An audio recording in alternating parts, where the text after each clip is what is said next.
Good evening and welcome to ITV News Meridian. Tonight's headlines here in the south. The ultimate wedding anniversary celebration. Why this man gave his wife the gift of life to mark 4 years of marriage. The new £33 million building cooking up a storm at Southampton Solent University. Some ask, why wasn't it spent on education? It's showtime in the New Forest. 95,000 people over 3 days. If you're heading there with family, what to expect? Also tonight, do you live in a Pokemon Go hotspot? Why the craze has opened up a whole new world.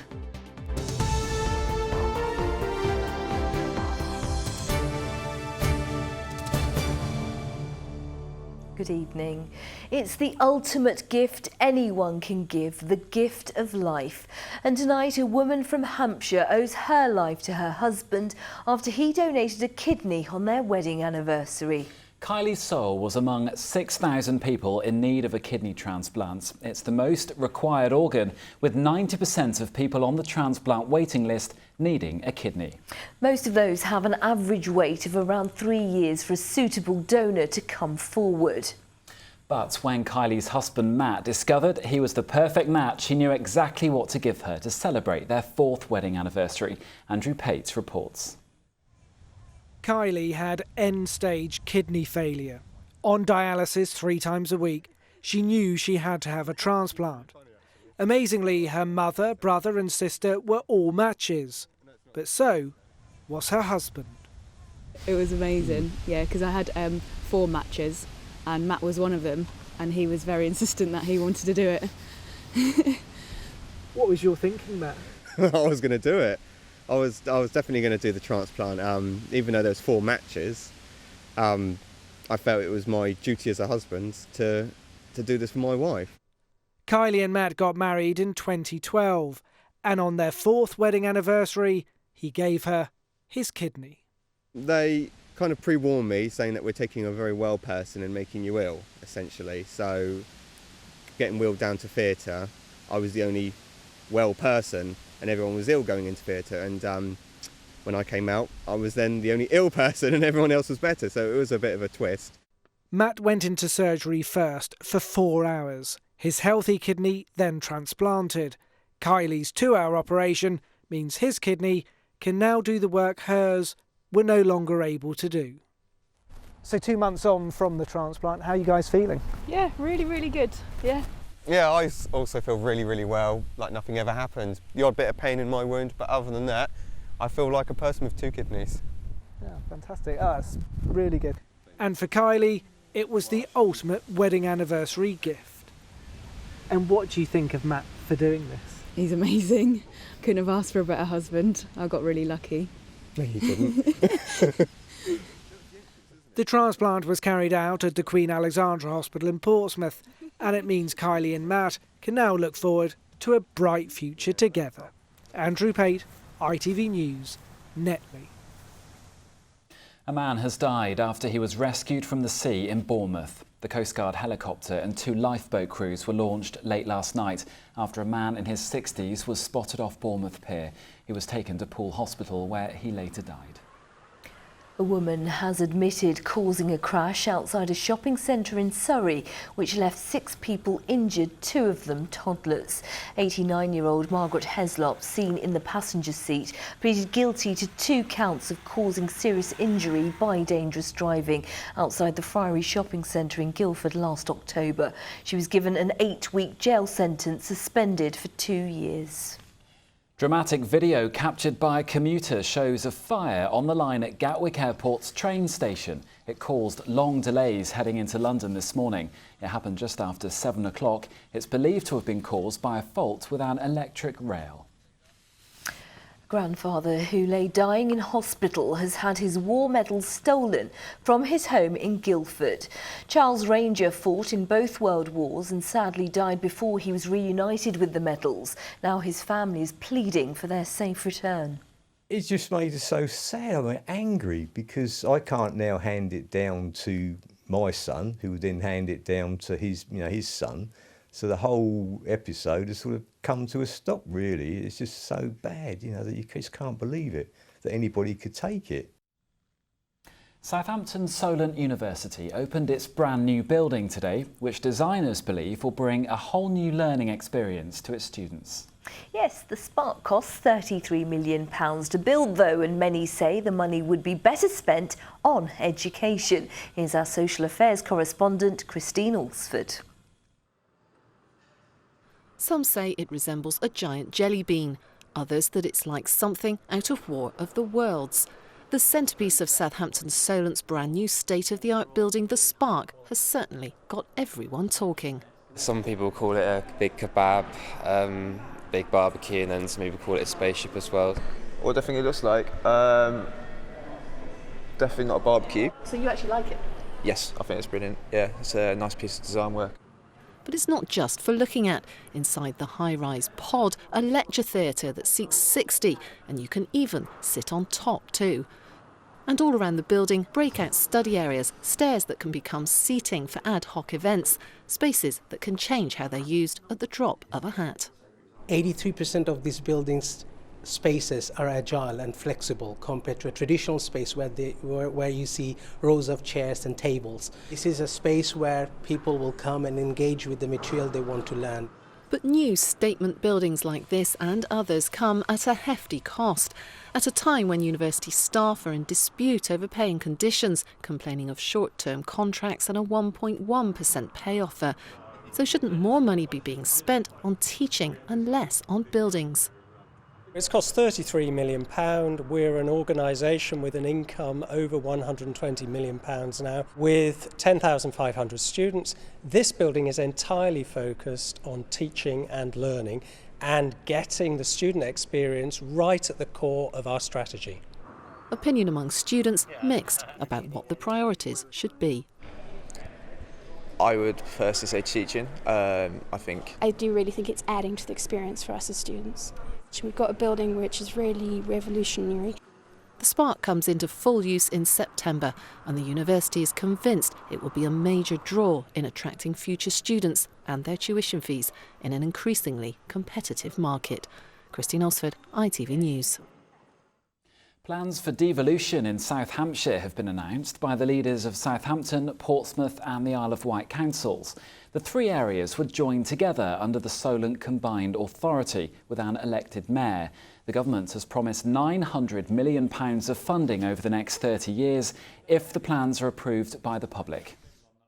This is significant for local people because it will help to improve motorway junctions, it will help to build affordable, low-cost housing, particularly for young people. Very much this is based on a partnership between the authorities. Yes, we know one of the things that causes concern is that there will be, in due course, if this goes ahead, a directly elected mayor, but that is, I think, potentially a price that is worth paying for the investment and financial potential this gives us.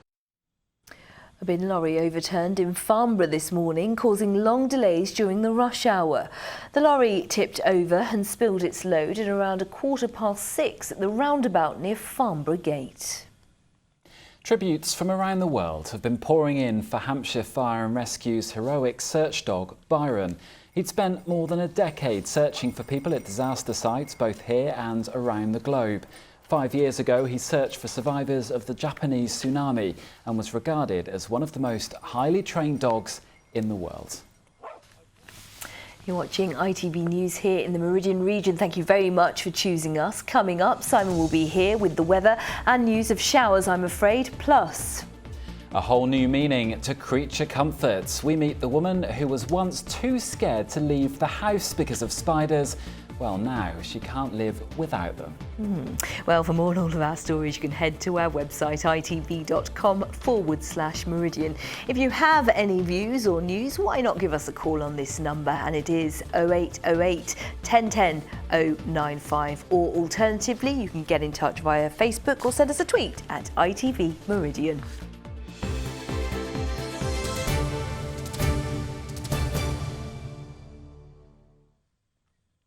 Some breaking news now, and around 50 firefighters are tackling a huge blaze in North Hampshire. The fire broke out at a unit on Borden High Street just before 2 o'clock this afternoon. No one has been injured. We'll have more on that in our late news tonight. Now, this weekend marks the 50th anniversary of the greatest moment in English football, beating West Germany in the final of the 1966 World Cup.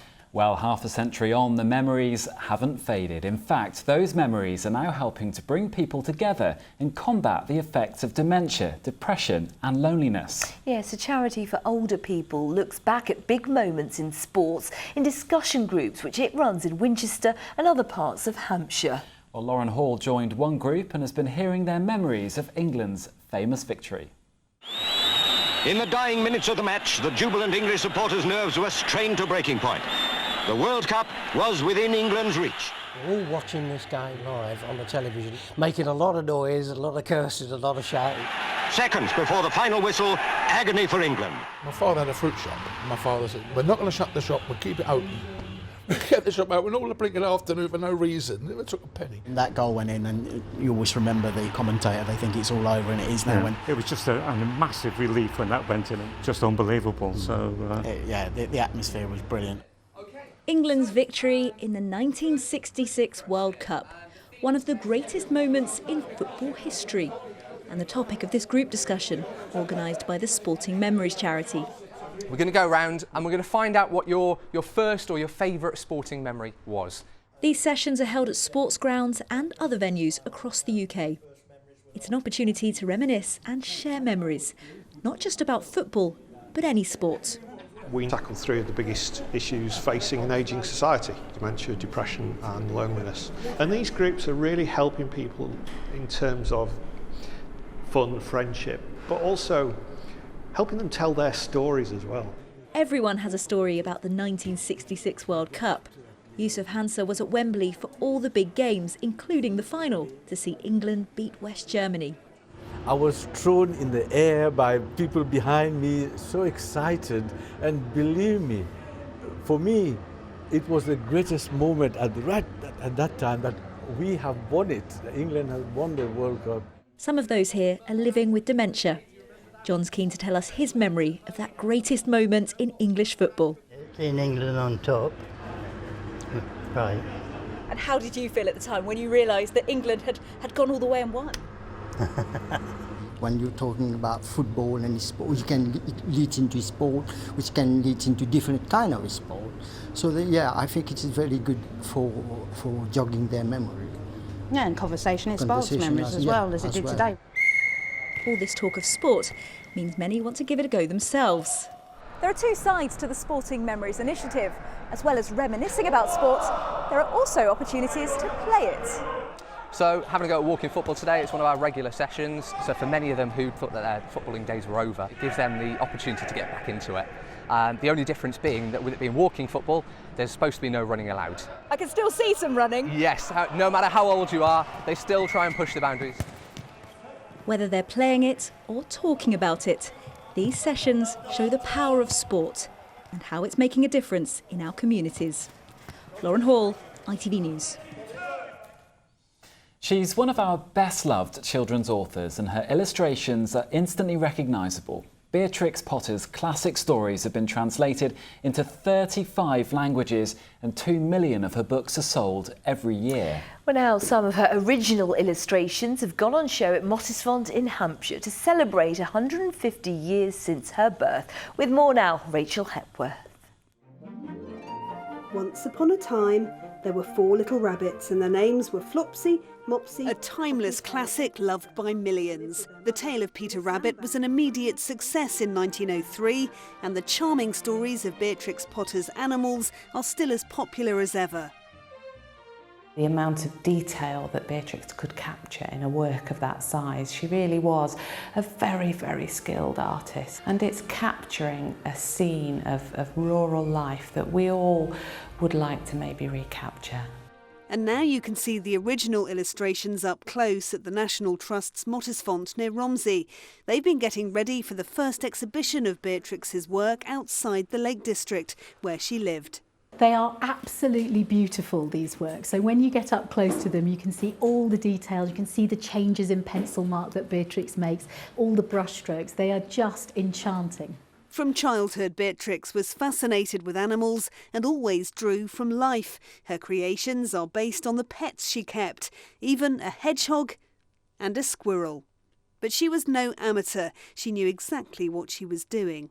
She approached her work partly, yes, of course, through creativity and imagination, but she also really understood the business behind it. She understood early on that people would want to buy objects and dolls and products associated with her stories, controls her own merchandising from a very early age. She's a very canny businesswoman. The success of her 28 books enabled her to indulge her passions of farming and conservation. But she'll best be remembered for her timeless characters and stories, with their challenging use of language. And implored him to exert himself. It's not put people off buying the books in their droves. More than 100 million copies have been sold worldwide. It's hoped seeing the originals will appeal to a brand new generation. Rachel Hepworth, ITV News at Mottisfont. Made in Hampshire. Now, it all started back in 1920, and over the next few days, 95,000 people will be heading to Brockenhurst for the ever-popular New Forest show. Well, the show celebrates all things agricultural. Another draw is the many horses taking part in equestrian events. But for all, it's a chance to enjoy some real summer holiday family fun, as Richard Slee has been finding out. Well, this is the 96th New Forest show, and as usual, it's been a very busy first day. Lots of people here from all over the country, and also a very special royal guest. Her Royal Highness the Countess of Wessex is the new president of the New Forest Agricultural Show Society. Her tour of the showground included the cattle section, where the 4 finest animals were being judged for Best in Show. The winner was a pedigree Holstein from a small herd in Ringwood. But talk of fine breeds was also mixed with a bit of politics this year, with split views about the benefits of leaving the European Union. There's certainly some opportunities that could be made from our removal from the European market, but similarly there's also some threats in terms of what might happen regarding support payments, and they're necessary for farmers to actually make a living and to produce food at a sustainable cost or an affordable cost for the general public. Of course, lovely though they are, all of these animals will eventually end up on a dinner plate, which is where we're off to next. What we've got here. There was lamb in the pan in the local produce show tent, with James Golding from the Pig Hotel in Brockenhurst displaying his passion for using local ingredients. So we produce these ourselves. They look a little bit like raisins. We have a 25-mile menu. Whatever we can't source from within that area, we grow it ourselves or produce it ourselves. So it's basically trying to make people understand that something that's produced and grown in the local area is far better than something that's been sat on a plane for 2 weeks coming over from a long way away. 2 times the Percheron. In the main arena, the heavy horses always pull a big crowd. But this year, the main attraction was the mounted branch from the Metropolitan Police. It's all good training. The horses go out of here and go out of the team way better police horses than they came in. Do you think they enjoy it? They love it. They absolutely love it.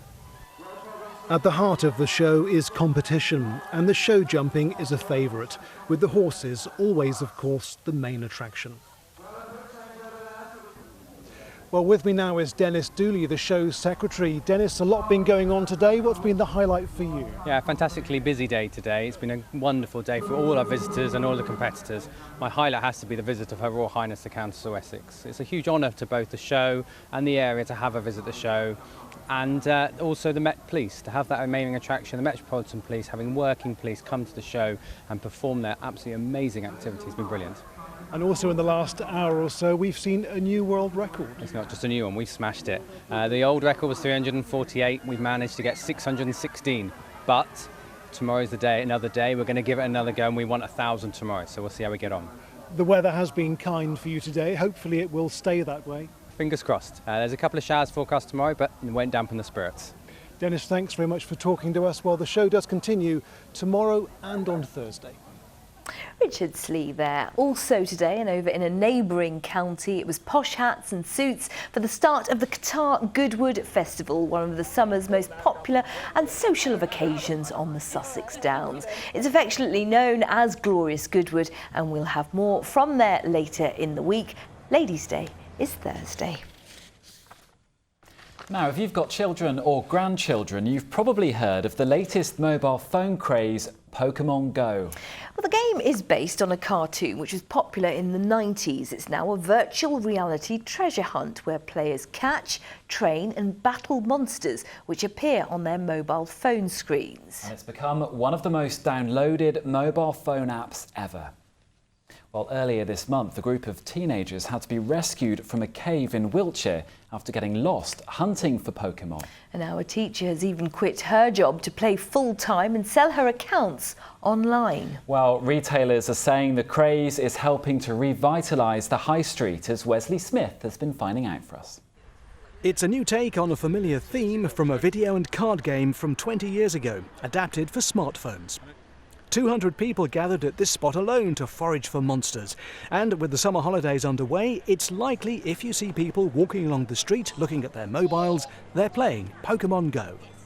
It's basically our childhood, really, because when we was like little children, like 5, 6, it was out a lot. Like we used to collect cards and everything. What everyone's doing is so fun. It's exciting and it gets really competitive. And where there's avid interest, there's usually a business opportunity. This cafe bar was among the first to recognise the potential for getting more visitors in. During the daytime, it's actually almost doubled from what we've been taking recently, so that's helped a hell of a lot. You can see the monsters in the very place you're standing via your phone's camera.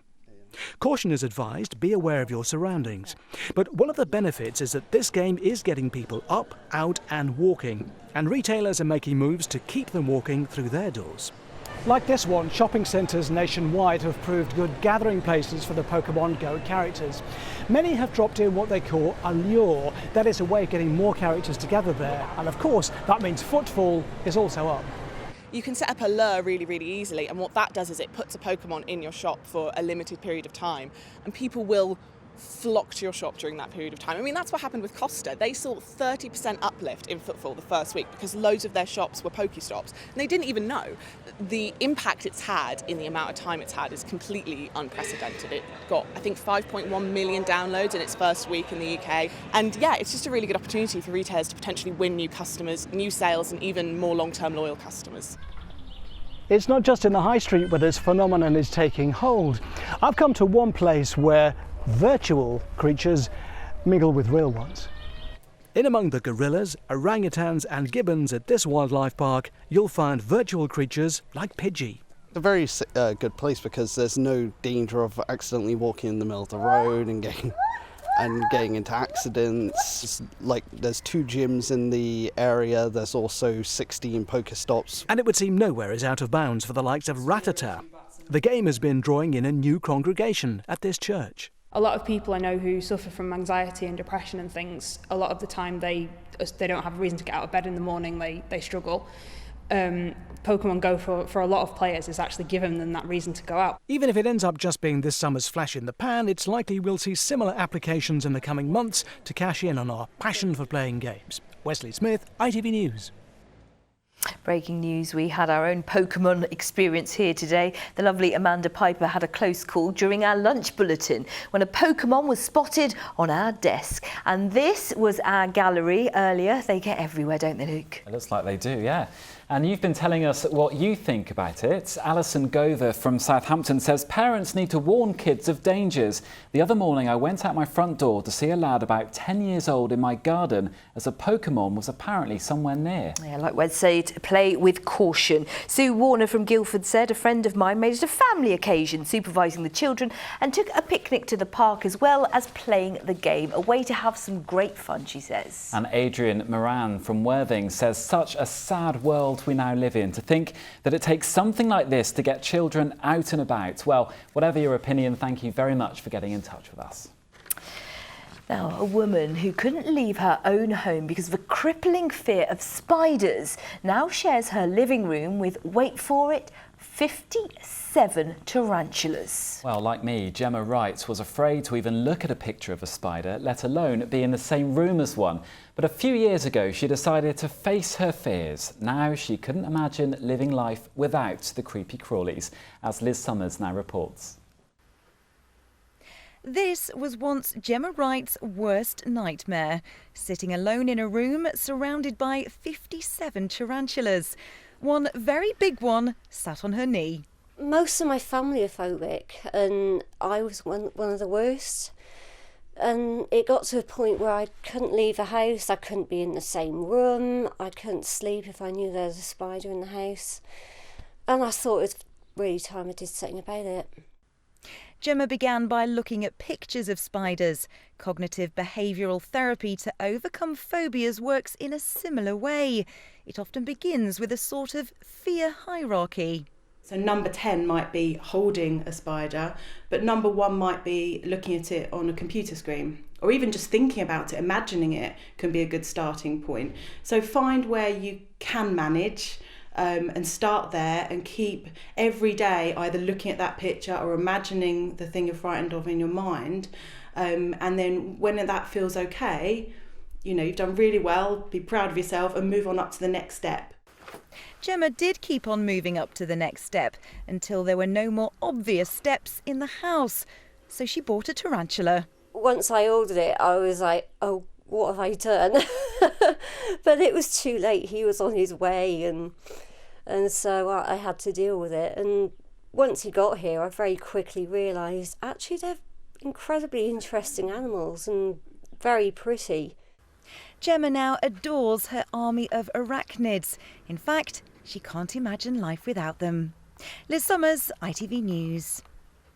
Can I look now? I'm looking now as well. Horrible. Simon's here now, and he's got you some more creepy crawlies. Yeah, look away again, not just because of me, but because of the creepy crawlies. But here's the first one. Greg in Brockenhurst was tending to his roses when he came across that. That's a battle to the death there between a spider, a crab spider, and a hoverfly.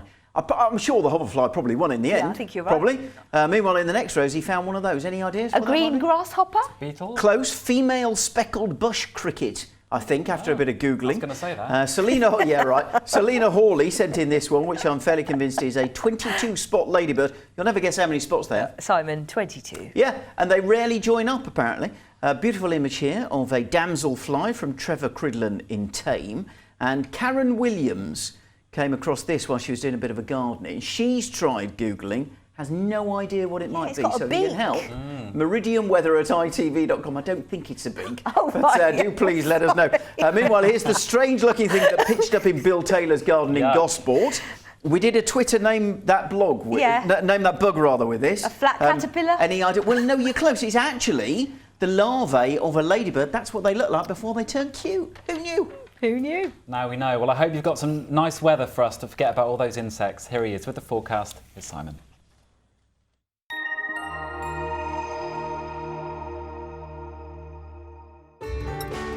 From blizzards to pool, driving through Europe. Eurotunnel the Shuttle sponsors ITV Meridian weather.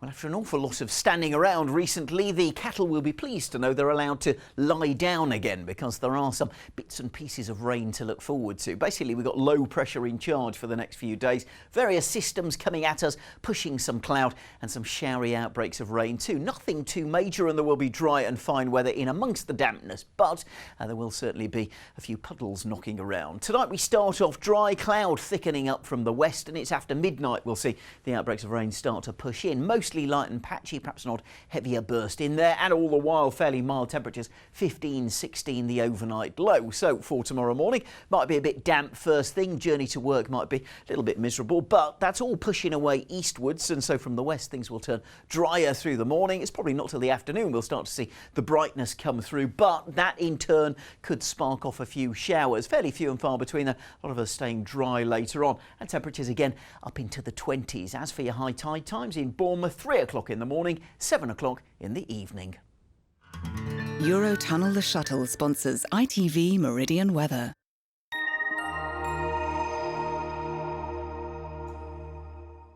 Well, in just a moment, the ITV Evening News with Mark Austin and Mary Nightingale. And don't forget to join Stacey with our late news at 10:25. For now, though, from the team here at ITV Meridian, thank you so much for watching. See you tomorrow. Bye-bye for now. Good night.